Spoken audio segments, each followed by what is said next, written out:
Hello and welcome to Hungry Hungarian and Katie's cooking show.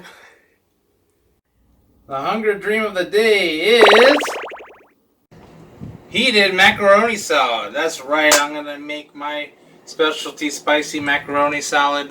You can easily make this not spicy by just switching out some of the ingredients.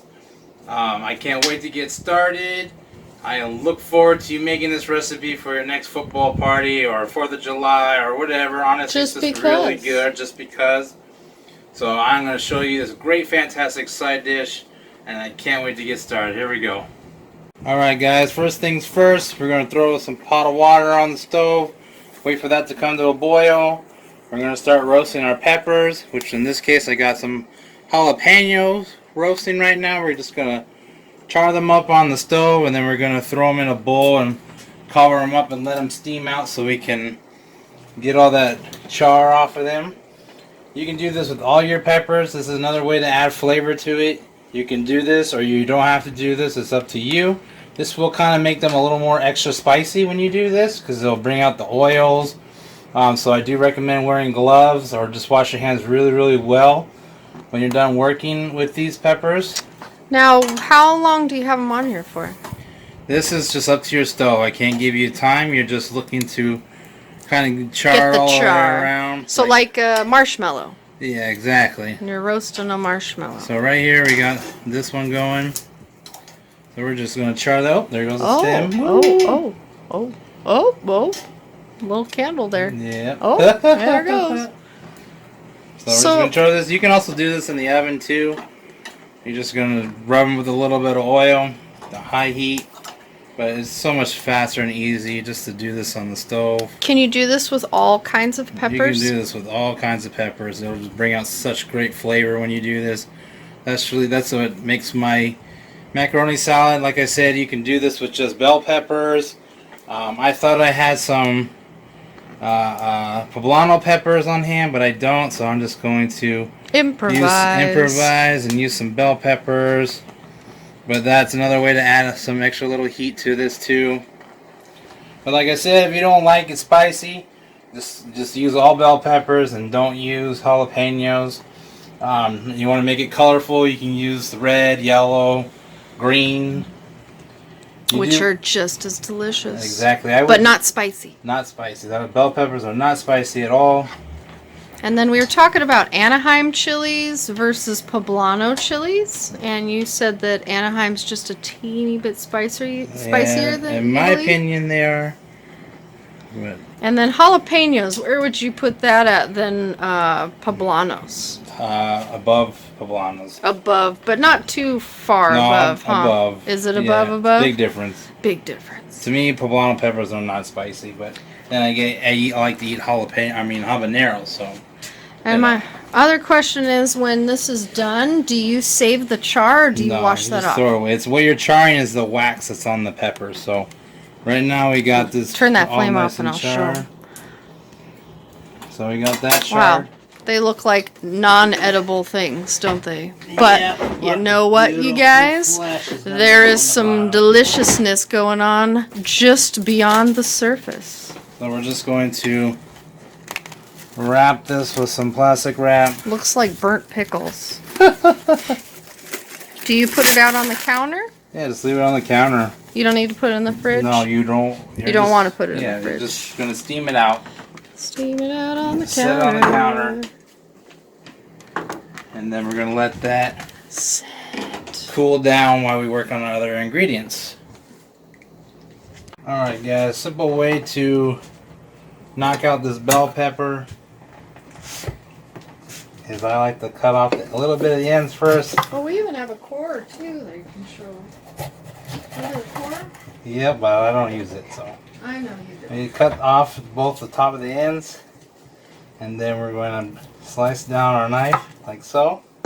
I'll open it up, and then we're simply just going to come down and remove our ribs here like so. And it'll all come off at once. The ribs, seeds, save them, plant them if you have a garden. And bell peppers are really easy to de-seed. I mean, they honestly are just like in this little clump at the top of the pepper, and I mean, sometimes they're in the pepper, but you just give them a little shaky, and then you're great. Yes, and divide it, just pop the stem out, and then... And you can use a majority of the pepper, right? Oh, you can use all of it. All of it except for this part. Yeah, no, you just throw it in your compost, use the seeds. Oh, that's edible too. And the only thing you don't eat, obviously, is the stem. Is the stem. So sometimes people like to cut it like this, but there's a wax, that's what we were charring off. So sometimes your knife can slip, so it's always a lot easier to cut it with the meat side on the inside. This will help you from keeping your knife slipping. You always want to curl your fingers. Your middle knuckle here is what's going to guide your knife, so you can get some nice even cuts. You don't need a rush. You're not working at a restaurant. Stack them again. And just cut them a little smaller like so. And if you can't do a lot of them at once, then don't. Just do whatever you can do safely, because you want to have your fingers at the end of the day. So that's how you dice a beautiful pepper, and you can do that for any of the peppers. Same technique. Now, will you humor me and show them this? Yes. So Kay likes her little pepper core. And other people do too. And you simply go down, push it through, and that's supposed to get the seeds out, core it, but I don't like it because it takes a lot. But there you go. Here. And this is just got it at the dollar store. I thought it was pretty cool. So you can use that. Oh, let's see what it did. Ooh. Save all that stuff for later. Ooh. Gosh, So- it smells so good. Yeah. And then, you can cut it into strips. And then now you have yourself a snack for your vegetable crudité, for work or whatever. So now you got your nice big strips. It's a vegetable I never think to make a snack. No. Because actually they're very tasty. And what's really cool too is this one is not sweet. It's kind of more earthy tone. Then you have your yellow. You also have orange. You have red. Red is the sweetest out of all of them. We don't have any red ones, unfortunately. That's why I'm showing you this yellow one.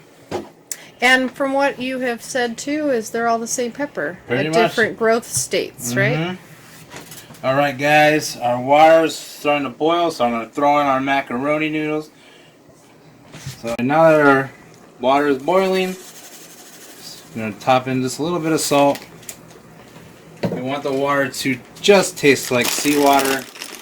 You always want to bring a boil. We're going to dump in our pasta. You like to use kosher salt. Yes. Just a reminder. And then we're just going to give this a nice stir. And we're not cooking this al dente. And the reason for that is because we're making it as a salad. And we want our noodles to be cooked, not raw and chewy. So in this case, we're going to cook our pasta all the way through. Just follow the directions on your bag. And how do you make sure that you get to al dente? You taste. Taste it? It should be nice and soft and tender. It shouldn't it's be all about chewy. getting it under that cold water right away too, right? Yep. So it'll stop cooking. Exactly. And don't throw Hey, it back look in the same hot pot. Look right? at you. You can put it back in the hot pot because we're going to just make everything in there. Okay. But But once you've cooled it down, Yeah. it should be fine.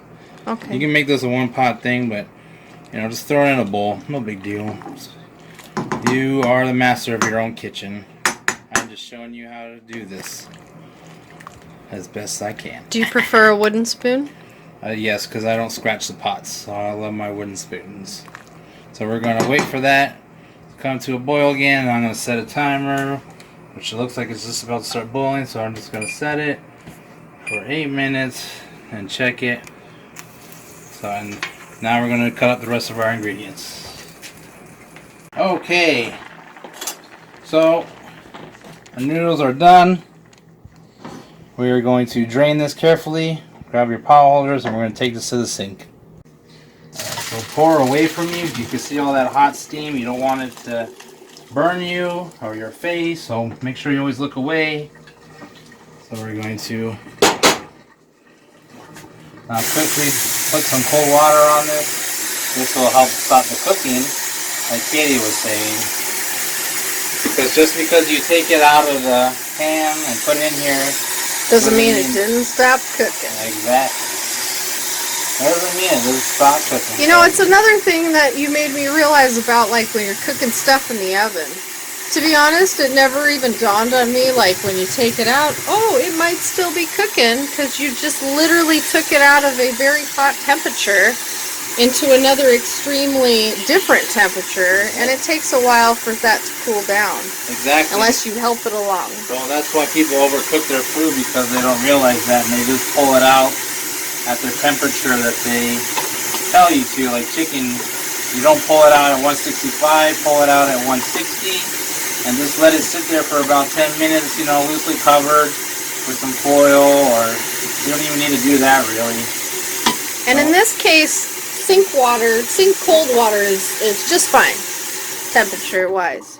Yeah. You don't need like an ice bath or anything like that. It's cold water. Now that's for blanching. Would you need ice water for blanching? Yeah, and that's you want for that vegetables? To stop really early, and that way it'll hold on to that real beautiful crisp green color. So, all right, so we'll let that drain out, and then we're going to give it a show minute. you how to chop up some celery.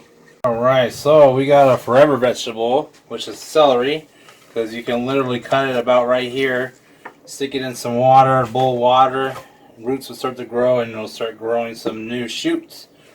So, which is called a forever plant. Exactly. Because it regenerates itself. So this grows from the straight of the ground. So this is where you always want to wash really well. You can see all that dirt. Dirty that is. Right? That is not part of a celery color. Nope. So we're gonna make sure you got to really wash this really well in the sink. And celery is really good for you. And it's not a favorite usually, though. No. Unfortunately. I used to do an experiment in school where you cut them at the end, and so that way you can see where the water grows. You put the food dye, and then you'll start seeing the celery change colors. Alright, I'm going to chop off the ends here.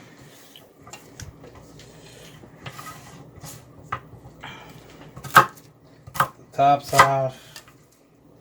Now, what can you do with the tops and the bottoms? You can eat them. You can eat them. It's still edible, right? Yeah. Okay. I'm just going to use the nice green cards. But it can be used, as you just said, for vegetable stuff. Everything. Which we will make a video on that one of these days. Alright, so we're just going to cut them in easier to use pieces. Cut them in quarters. Half, I mean. Like so. And then you can even cut them again like so. And obviously, as you're doing it on the... It's shaped as a U. Yeah, you want to put it on the flat side. Not an arch. So right here. Cut it on the flat side. Whatever the side is the flat side when you're doing this, cut it on that. Is this considered a vegetable? Yes. It is an underrated vegetable. It is. I like sauteed celery. It's really good. Yeah, I just know, well, like, you know what's funny? Is it's not my favorite part of macaroni salad. Oh, hey. Can't tell our fans that. What are you doing? Well, only because it's, I don't know. I'm sorry. I have to be honest. Wow. But not that, you know, maybe it's because of the kinds I've had. The only kinds I've ever had. You know what part I don't like either usually is the one, I'm talking about grocery store macaroni salad. Ooh. Which has like the pickles in it. The pieces of relish, you know. Yeah. I usually don't eat those either. Alright, so there we go. But who knows about this one, right? I hope so. You may change my mind this evening. We'll see. Alright, so we got our celery all nice and chopped up. I'll save that for later. Look how pretty that is. Then we got our shredded carrots. Honestly, just buy them. I mean, you can use a little mandolin to use it and make shredded carrots, but it's just so much easier to buy them. Alright, our next thing we're going to use too is our green onions. This is another one that I like to do. Another forever plant. Yeah, I was going to just plant these. That's why all the green part is missing. But I forgot to buy them at the grocery store, so I'm just going to use these. Improvise sacrifice. Yep. So right here, because they have all the roots, you literally cut them where the rubber bands are. So you have the rubber bands here, and then you have the other second rubber band here. You'll snip it here. You'll plant it to where the rubber band is right here. And then eventually they'll start growing. It is amazing. That's another thing that I know a lot of people don't realize is there is a reason why some of these things with rubber bands are where they are positioned at. So for instance, as William has just shown you, is the green onions. Yeah. Well, that's actually just a hack that I figured out over time. But still, Yeah. I mean, obviously there's a reason why the people who picked them and put them in the bunches, they put the rubber band where it's at, because there's usually 2 rubber bands on there. Yep. Alright, so we're going to chop the whites, and we're going to chop what's left of our greens. And you literally can use the whole plant. Yes. Another one, you Absolutely. can use the whole plant. I love green onions. Oh, onions in general, but yes, green onions are one of the top favorites. But really, they're all top favorites. Yeah, right? I love green onions. I love onions in general. So now I'm going to get the other stuff ready for us, and I'll be right back. Alright, so I love this whisk because it gets into the corners of our bowl. It's flat. It's Isn't flat. that crazy? We have all sorts of whisks. And then it's not It's very a balloon interesting. whisk like this. Each whisk does have their own jobs. That's a mini balloon whisk. Yeah. Did you point that out? I did. We got that at the Dollar Tree. We're going to throw in a mayo here. I think it's made with silicone and plastic. It's pretty cool. We're going to throw in, that's a cup of mayo. You got a 1/4 cup of white vinegar. 2 tablespoons of our Dijon mustards. Dijon. Can you substitute the mustard, or do you think it'd be best with the Dijon? If you don't like Dijon, then go ahead and switch it out. Use yellow, use whatever. It will change the flavor a little bit, obviously, because they're different mustards. And then we're going to add just a little bit of cayenne, because cayenne is spicy. William usually does the recipe, the original recipe, and then from there he does it to how he thinks it should be improved for his taste. So we got a little bit of cayenne. Sometimes my taste. Yeah. And about, for me, Not always. Sweet, so we'll add about 2 tablespoons of granulated white sugar. I'm going to give this a good whisk. Whisk. Oh, whisk. We're going to whisk this really good. Excuse me. I burped. Oh. Look at that whisking. It's so wonderful. Wonderful whisking, William. Got some, have a teaspoon of fresh Cracked pepper. ground pepper. Pepper? And then we're going to add in Kosher. about 2 teaspoons Kosher. of kosher salt. We need to get more. We're going to throw in a good 3/4 of a cup of our bell peppers here. Look how pretty that is already. We're going to throw in Very colorful. our celery, about a cup.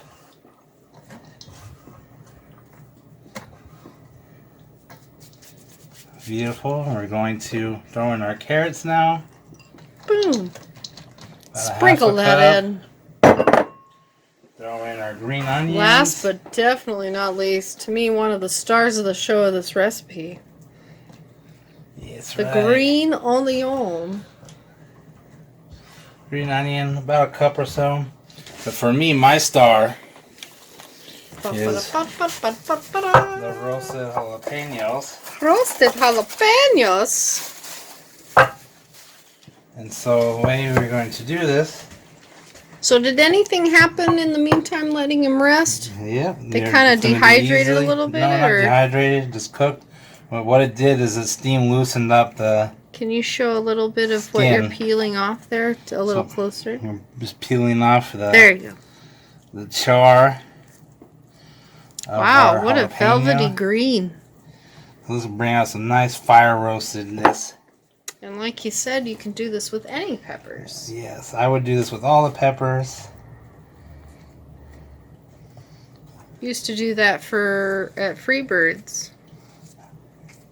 For one of the recipes, right? Yep. Which was a restaurant I used to work at, similar to Chipotle. Freebirds, big, what do they call it? Big burrito? Alright, so we're going to... Is this something you maybe should wear gloves for if you're not somebody who is used to working with peppers like this? You should just wear gloves, period. Period. But I don't have any gloves at the moment. Yes. So just making sure you wash your hands. And very, very well. And the surface of your cutting board. And the surface of your cutting board. Anything that you've touched, you need to wash. Yes. So you just want to cut it. All you've touched has not turned to gold in this case. This is where it's really, really hot. All the oils. That's the capsaicin. capsaicin. The capsaicin comes from the ribs and the seeds. And the capsaicin is the inside membrane of the pepper? The capsaicin is what you call the oils. The oils. And they come from the membrane and the seeds. Can you wash it off? No, I don't want to wash it off because you just worked really hard to get all that oil. Well, I mean to kind of lower the level of heat. You don't want to wash it off? I know you don't want to wash it off. Because you'll lose all the oil. Washing it won't reduce the heat. It's removing. So it kind of removed the whole reason why you did that. Yes, exactly. Is what you're irritatingly responding. Yes. Yes. Because you just worked super, super hard to get extra flavor, and you don't want to lose the oil, and that's why I'm stressing. Do not wash roasted peppers under the sink. Just let it steam out in the bowl like we did, and then you'll be able to peel them. The worst case scenario, if you can't get it all off, then just use a damp paper cloth. That will help you, or a towel. So we want to chop this pretty fine because you don't want a big chunk of this. But if, like I said, if you don't like spicy, then don't add any of the spicy ingredients. Just leave it with the bell peppers, and you can roast the bell peppers and still achieve that fire roastedness. So what? How you just chop the size? Is it the size of the how you minced the garlic? Yeah, I would even go smaller than that. Smaller than that? Wow. Yeah, because you don't. You don't want a big chunk of jalapeno when you're eating a bite of macaroni salad. Is that right? Oh yeah, if you're serving this with your guests, if you personally like it, hey, you might leave chunks in there. But when I'm making this for family and friends, they don't like big chunks. Right now, I'm just going to give everything a good toss and mixture here. And then we're just going to throw in our pasta. Whoops. Like so. So it's 1 pound of pasta for this recipe. I know we should get a bigger bowl, but I don't know. You just make it work. Just make it work. There we go. Just go in there and give it a gentle stir. Yeah, give it a gentle stir. And honestly, if you're gonna make this, I would make this the day before you serve it. Let all the flavors. It's one of those recipes you want to marinate. Yes. And because a pasta, well, what you've taught me is pasta, because it's an absorber, it's even better if you wait for the next day. See. So like lasagna. But in this case, this won't absorb it necessarily because of the fact that these noodles are already cooked. But that's why you cook pasta al dente when you're serving pasta, because you're going to finish it off in the sauce, and like Katie was just mentioning, it will suck up the flavors of your sauce. But this is just let everything combine and let that mayonnaise and vinegar do their thing. Looks fabulous. So right here. Beautiful, and then feel free. This is just a recipe. Make it your own too, you know. If you don't want it as sweet, don't add so much sugar. If you need it sweeter, add more sugar. If you don't like a certain ingredient, don't add it. You know, this is just Well, guidance on how to we- make pasta salad. Well, like we said earlier, though, you usually like to try out a recipe the way that it's exactly written, and then from there, after tasting it, figuring out, well, hey, what would I like in there myself? And make it my personal touch. Alright. My preference of taste. So this will be good if you let it sit for a couple hours. It definitely is better overnight. So I'm going to let this sit and go from there. Alright, now that our pasta salad has finished, you can even finish it with just a little bit of chopped parsley. Has a nice little garnish. If it looks a little dry and you want to spruce it up, you can add just a little bit more mayonnaise and a little bit of water, about a tablespoon each, and they'll kind of revive it after it's been sitting for a while in your refrigerator. So let's go ahead and give this bad boy a taste.